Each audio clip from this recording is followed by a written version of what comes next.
जय श्रीकृष्ण. मंगल Thombare YouTube चॅनलमध्ये तुम्हा सर्वांचं स्वागत आहे.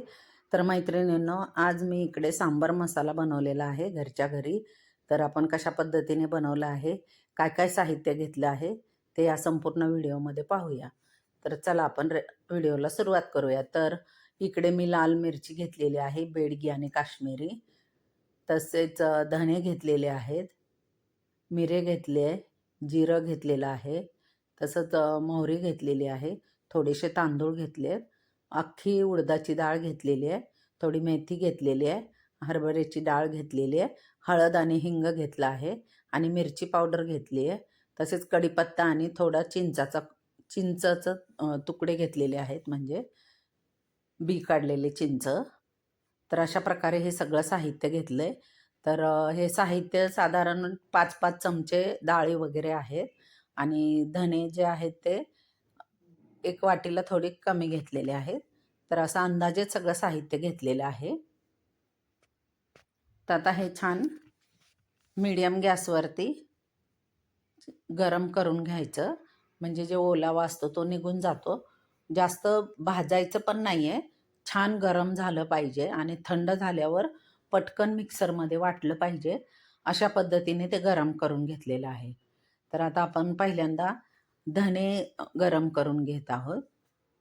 तसेच मी इथे मिरची पावडर जी घेतलेली आहे ती तिखटवाली घेतलेली आहे आणि मिरच्या ज्या अख्ख्या घेतलेल्या आहेत त्या कलरसाठी घेतलेल्या आहेत. तर आता धने छान गरम झालेले आहेत. तर थोडी मोहरी, जिरे, तांदूळ हे सगळं साहित्य आपण गरम करून घेणार आहोत. हे छान थंड होऊ द्यायचं, म्हणजे मिक्सरवरती छान बारीक होतं. तर हा घरच्या घरी बनवलेला जो मसाला आहे तो कमीत कमी 6 महिने टिकतो. फक्त ओला हात लावायचा नाही त्याला, किंवा ओला चमचा त्या मसाल्यामध्ये घालायचा नाही. आता हे पण आपलं साहित्य भाजून झालेलं आहे. मिरे आणि उडदाची डाळ, चण्याची डाळ हे एकत्र गरम करून घेऊया. तसं गरम केल्यामुळे लवकर वाटलं जातं आणि मसाल्याला पण सुगंध छान येतो. तशा पद्धतीने हे सगळं साहित्य गरम करून घ्यायचं. कडकडीत गरम केलं म्हणजे छान बारीक वाटलं जातं. कढीपत्ता आणि चिंचेचा तुकडा पण गरम करून घ्यायचा. अशा पद्धतीने हे सगळं साहित्य गरम करून घेतलेलं आहे. आता मिरच्या राहिलेल्या आहेत, मिरच्या पण आपण गरम करून घेऊया. तर हा घरच्या घरी जो बनवलेला सांबर मसाला आहे, यापासून जे आपण सांबर बनवतो अगदी चवीला अप्रतिम होतं. तर अशा पद्धतीने तुम्ही पण नक्कीच असा मसाला बनवून ठेवा. बाहेरचे मसाले पण असतात, पण ते कधी बनवलेले असतात काय, आणि चव पण वेगळी असते. तर ही घरी बनवलेल्याची चव अप्रतिम लागते. आता मिरच्या पण छान गरम करून घ्यायच्या.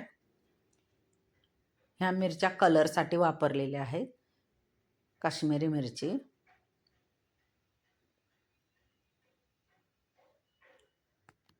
इथे तेलाचा जरा पण वापर केलेला नाही आहे. असं कोरडं छान तव्यावरती गरम करून घेतलेलं आहे, अगदी कुरकुरीत होईपर्यंत. मिरच्या पण तशाच करून घ्यायच्या, म्हणजे छान बारीक वाटली जाते.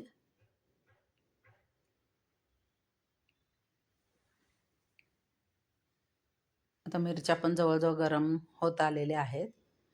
आता हे सगळे साहित्य छान थंड होऊ द्यायचं आणि त्याच्यानंतर मिक्सरमध्ये बारीक करायचं.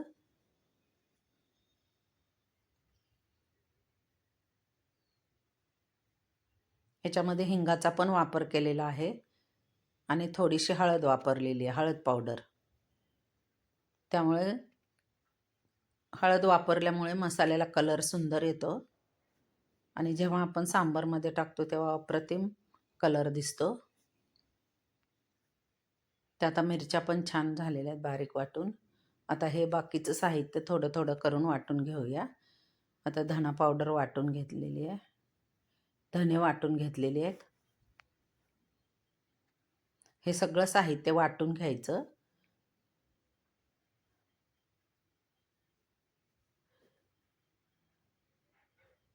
जेवढं तुम्ही बारीक होईल तेवढं बारीक केलेलं चालेल.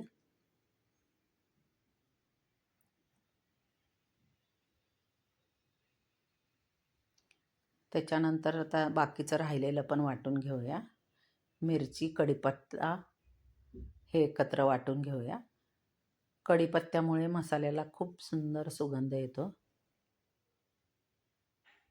हिंग आणि हळद पण याच्यामध्येच टाकली आहे. मिरची पावडर पण टाकून घेतली आहे. थोडंसं मीठ टाकायचं, त्यामुळे ते मिरची बारीक होते पटकन.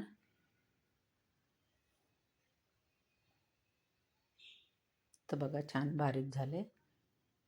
आता हे सगळं साहित्य मिक्स करायचं आणि परत एकदा चमच्याने मिक्स करून छान मिक्सरमध्ये बारीक करून आणि मिक्स करून घ्यायचं मिक्सरच्या भांड्यामध्ये.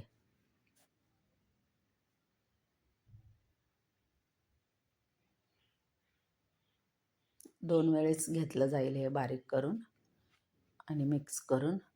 तर आता खूपच सुंदर असं झालेलं आहे बारीक आणि मिक्स पण झालेलं आहे. व छान सुगंध पण येतोय त्याचा मसाल्याचा. तर असा पारंपरिक पद्धतीने हा आपला सांबर मसाला जवळजवळ तयार झालेला आहे. तर आता एका कोरड्या भरणीमध्ये ह्याला छान भरून ठेवणार आणि घट्ट झाकण लावायचं आणि जेव्हा तुम्हाला घ्यायचा असेल तेव्हा कोरडा चमचा घालायचा. त्यामुळे 6 महिने आरामात टिकतो हा मसाला. वा, अप्रतिम.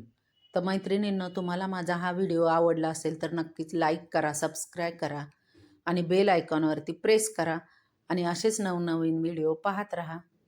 तर आता आपण ह्याच्यामध्ये भरणीमध्ये काढून घेऊया. हवाबंद भरणीमध्ये भरून ठेवायचा.